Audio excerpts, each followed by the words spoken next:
Assalamu alaikum, dear students. I am Muhammad Rauf, lecturer, Department of Zoology, Cust. Welcome to the course Principle in Animal Life 2. This is lecture number 7. The topic is Loss of Cell Cycle Controls in Cancer Cells.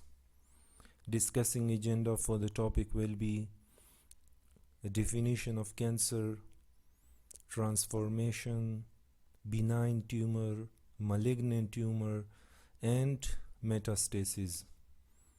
Lecture outcome.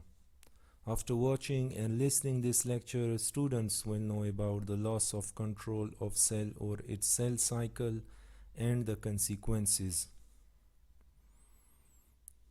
Introduction. First, we define cancer. Cancer is the name for a group of more than 100 diseases in which cells begin to grow out of control. So cancer cells do not respond to normal signals that regulate the cell cycle. We have discussed cell cycle, its various stages. We have also discussed the control of cell cycle, where the progression of a cell cycle is controlled at various instances. So in this topic we will discuss what happens when a cell loses its control over its cell cycle. So the cancerous cells, they does not respond to the normal signals of the start and stop signals which regulate the cell cycle. In culture, they do not stop dividing when growth factors are depleted. So when you grow cancerous cells in vitro on a culture, these cells will keep on dividing even in the absence of growth factors. Normal cells will eventually stop dividing when the growth factors deplete.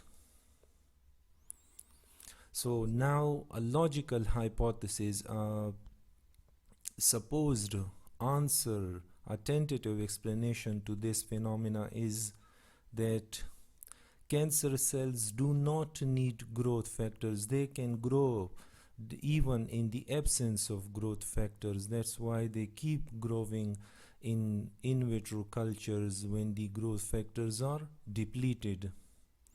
A second explanation is they make a required growth factor themselves.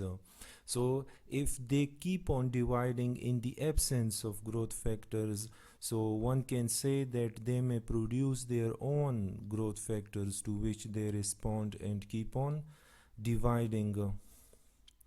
A third explanation may be they may have an abnormality in the signaling pathways, means the signaling pathway which drive the cell cycle in normal cells. So these cancerous cells have a faulty cell signaling pathway, and therefore they does not respond in a normal way to the stop and start signals. So these abnormalities in the signaling pathway that conveys the growth factor signal to the cell cycle control system even in the absence of that growth factor. So because of that abnormality in the signaling pathway, they receive a signal to grow and divide even in the absence of a growth factor. Obviously, normal cells will not do that. Another possibility is an abnormal cell cycle control system. So we have discussed the three phases where the progression of a cell cycle is controlled. First is G1/S, second is G2/M, and the third is spindle checkpoint. So because of abnormalities in these checkpoints, a cancerous cells keep on dividing. In these scenarios, the underlying basis of the abnormality is almost always a change in one or more genes. For example, a mutation. So there are sets of genes in living organisms which controls the cell cycles. A famous example of such a gene in humans is P53 gene, another is P27 gene. There are tumor suppressor genes. All these genes are responsible for the regulation of cell cycle. So once mutations occurs in these genes, then the individual as a whole loses control over the cell cycle. Now, so because of the mutation in genes, the function of their proteins is altered, and that results in faulty cell cycle control. So the genes which produces proteins that control different stages of cell cycle, when these genes are mutated, then their protein products also become faulty, and these faulty protein products are unable to perform their function in a normal way, and therefore the cells keep on dividing.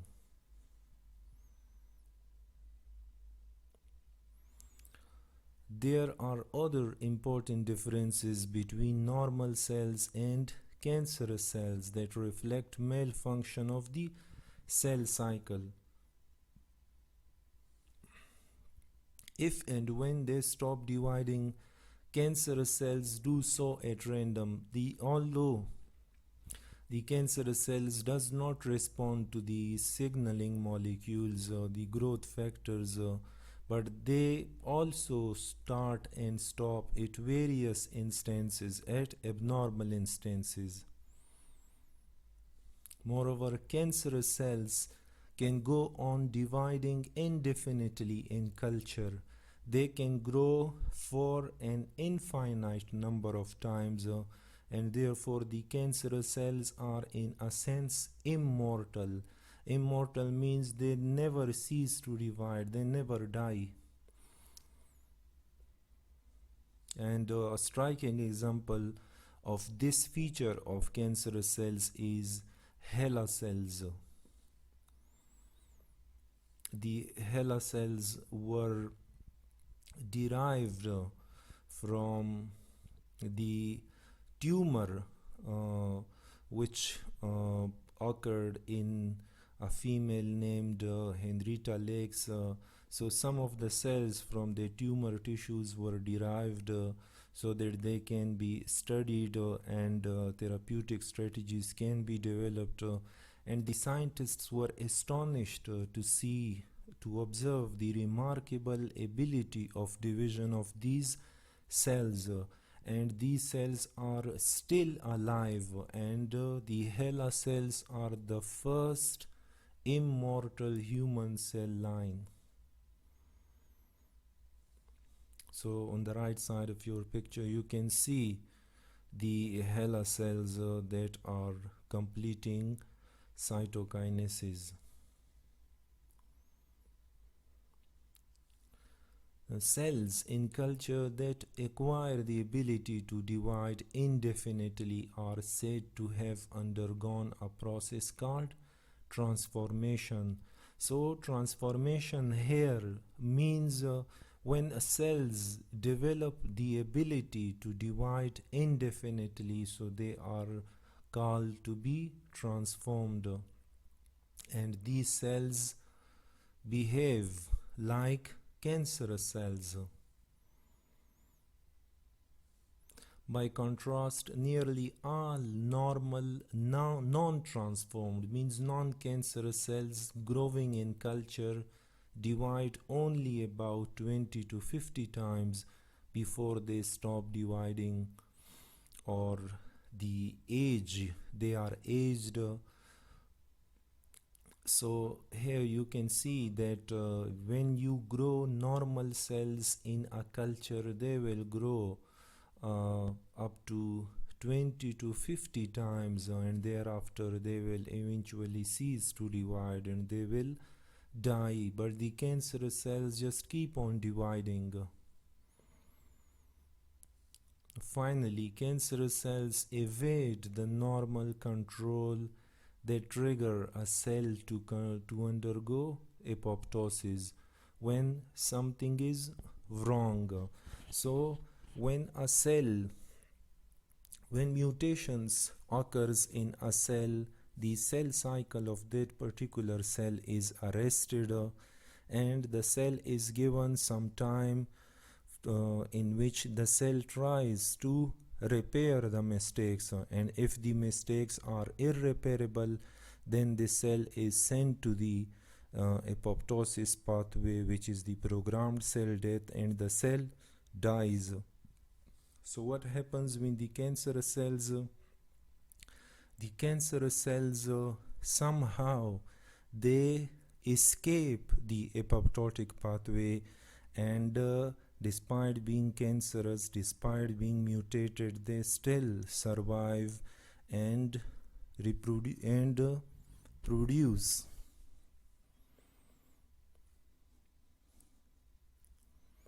Abnormal cell behavior in the body can be catastrophic. It can be disastrous because the cancerous cells, they render no benefit to the living individual. They just keep on dividing. They consume the important resources, nutrients, oxygen, and in turn they does not perform their function. Moreover, as their number increases, they pressurizes the adjoining cells, the adjoining normal cells and tissues. So the presence of cancerous cells in a body have catastrophic, detrimental, harmful effects.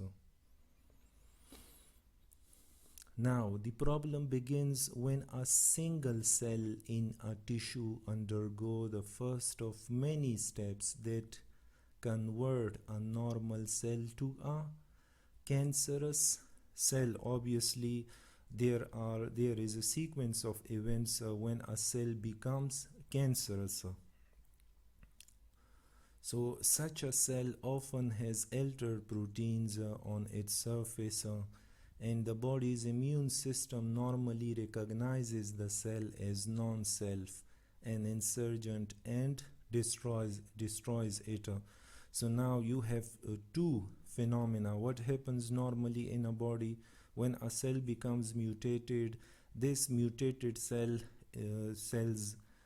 cycle is arrested at a point where it repairs the mutation, and if the mutation is irreparable, then the cell is sent to the apoptotic pathway where it undergoes programmed cell death. And secondly, when a cell becomes mutated, then such type of a cell have altered proteins on its surface, which helps the body's immune system to recognize it and destroys it. So then why the cancerous cells quite often occur in the population? It is because the cancerous cells somehow evade, somehow skip these two mechanisms.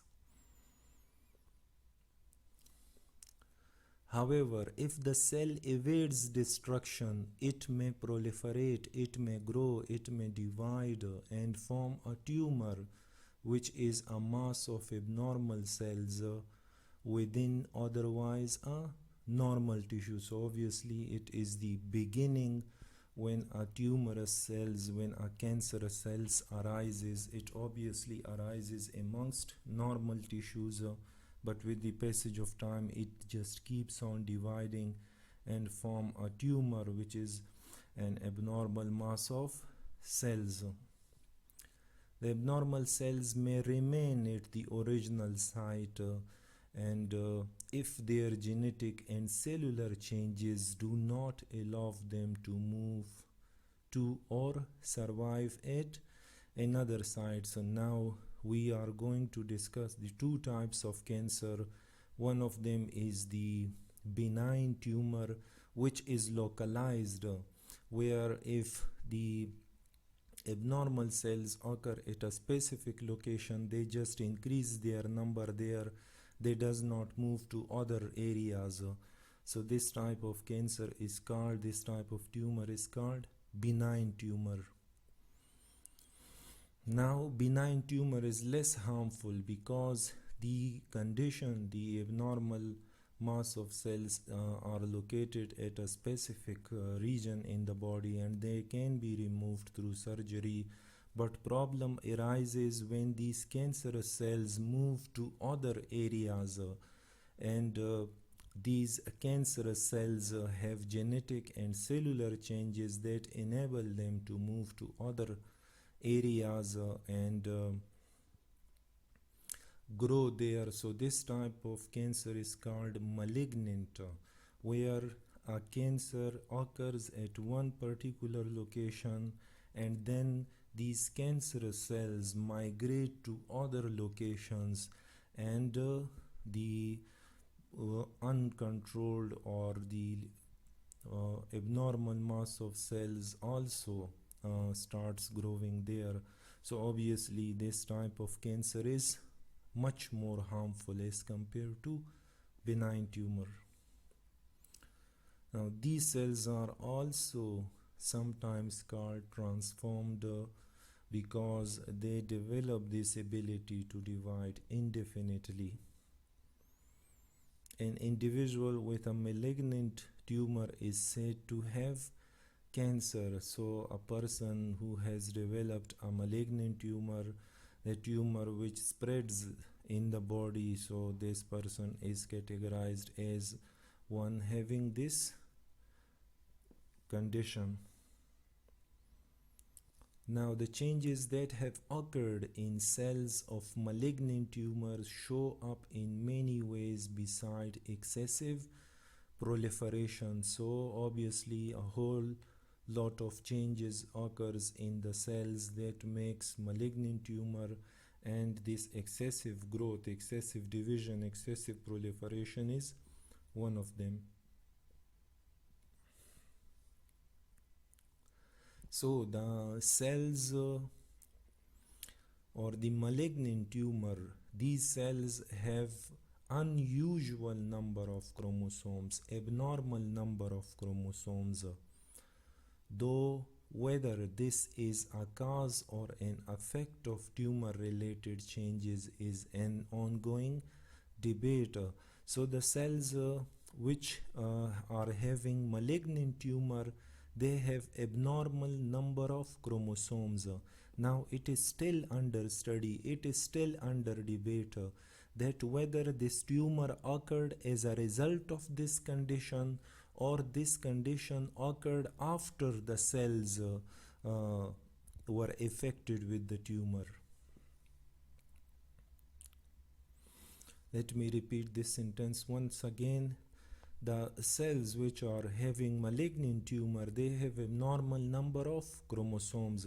So it is still being investigated, it is still being studied that the cells become cancerous because of this abnormal number of chromosomes, or after become malignant the number of chromosomes becomes abnormal.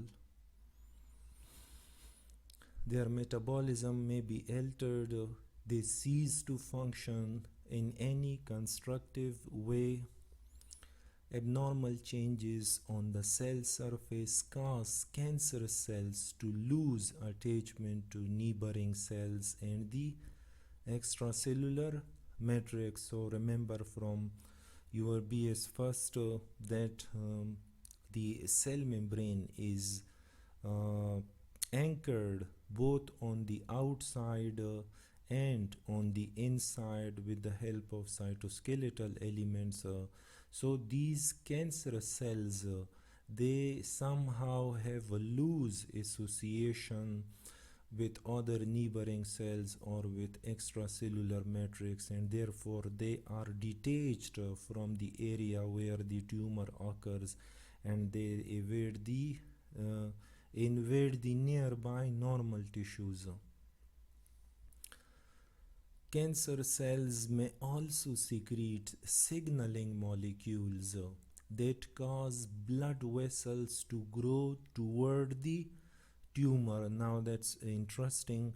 First, the cancer cells they are loosely attached with the other cells and the extracellular matrix, so it means they can be detached, they can be separated, they can be freed easily. And these cancerous cells, they release signaling molecules which stimulate the blood vessels to grow towards them. So then these cells, these cancerous cells, enter the blood vessels, and then they can migrate to other locations. A few tumor cells may separate from the original tumor, enter blood vessels and lymph vessels, and travel to other parts of the body. So these two are obviously the features of the cells which makes the malignant tumor. On the right side of your screen, you can see a malignant tumor has occurred in the mammary gland region. Then these cells, these cancerous cells, stimulate chemicals which helps the blood vessels to grow towards them, and then these tumor cells are detached, and they travel to other locations in these blood vessels. So this is the mechanism through which the uh, cells of malignant tumor travel to other areas of the body from the point of their origin. There they may proliferate and form a new tumor. So in the blood, they travel to other locations from the point of their origin, and then they are deposited there, and they give rise to tumor at other locations. As you may have heard on television or on social media, that the cancer has spread to the whole body, so it is because of this phenomena. Now, the spread of cancer cells to locations distant from their original site is called metastasis. So this phenomena is called metastasis, and you saw the figure on the previous slide. A tumor that appears to be localized, a benign tumor. Remember, localized tumor is a benign tumor which doesn't travel to other locations in the body. So this type of localized tumor can be treated with the help of high energy radiations or with the help of chemotherapy. So this is radiotherapy.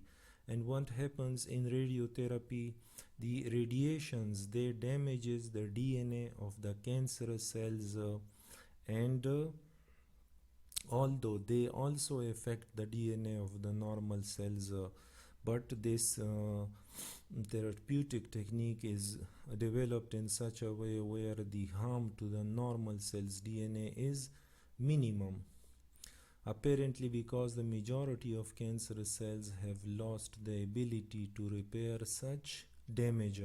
Now the cancerous cells are unable to repair the mutations they have undergone.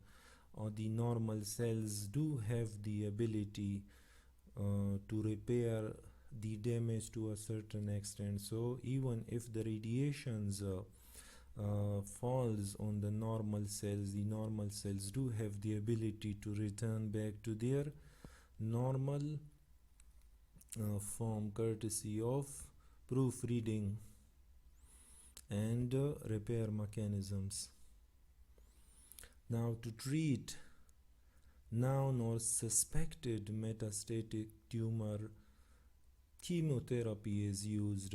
So high energy radiations or radiotherapy is used to treat the benign tumor, the localized tumor, and to treat the malignant tumor, then chemotherapy is used. There is a drug therapy, medicines are given to that individual.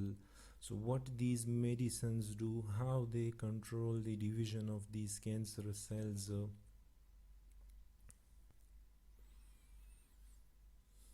chemotherapeutic agents, they interfere with specific steps in the cell cycle.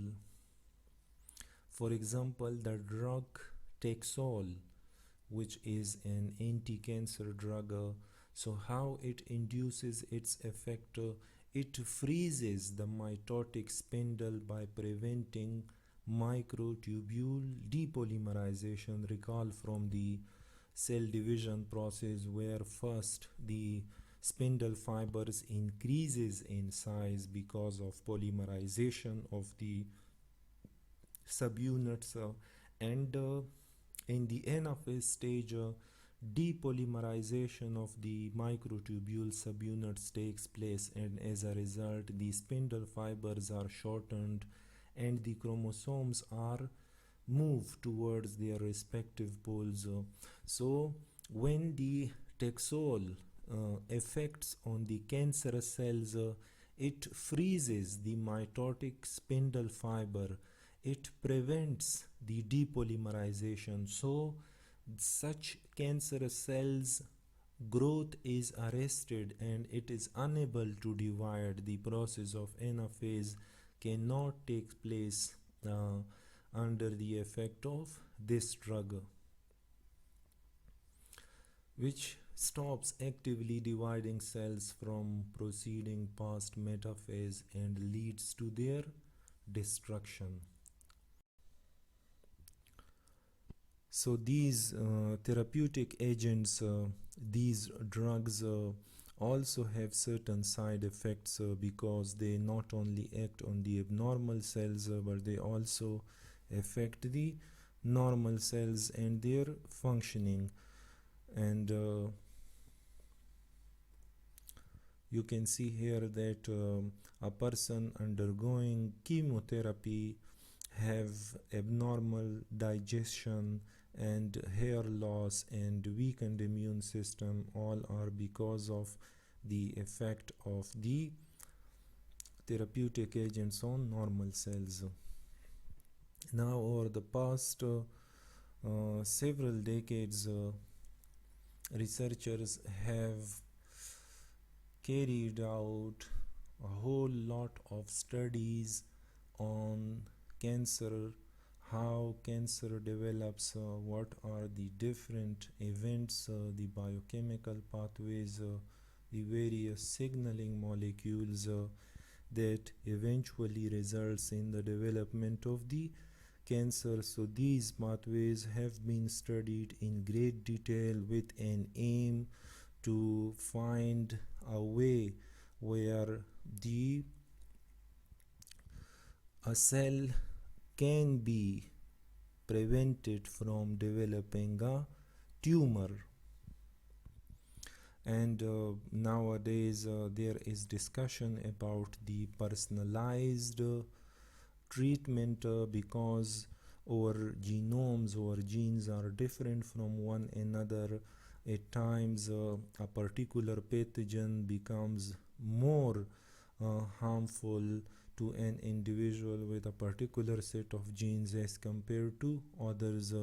So this personalized medication is aimed for effective treatment, and because of advancements in molecular techniques, the DNA of the cancer cells can be sequenced and personalized therapies can be developed.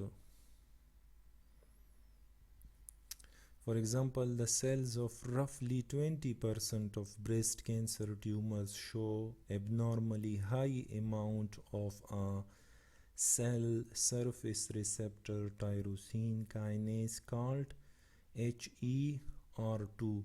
So this HER2 positive breast cancer is a breast cancer that tests positive for a protein called human epidermal growth factor receptor 2, human epidermal growth factor receptor 2. Now this protein is responsible for the promotion of the growth of cancerous cells, and if the expression of this protein is controlled, then the development of the cancer can be retarded. And many show an increase in the number of estrogen receptors. So some of the cancer cells show elevated levels of the expression of this protein, whereas other cancer cells show elevated levels of the expression of this protein. Now, based on lab findings, physicians can prescribe chemotherapy with a molecule that blocks the function of the specific protein. So you can recall from the last slide, we were talking about the personalized medication, the person specific medication. So some of the individuals affected with the breast cancer have high levels of expression of HER2 protein, whereas other individuals suffering from breast cancer have abnormal levels of this protein. So once the patient's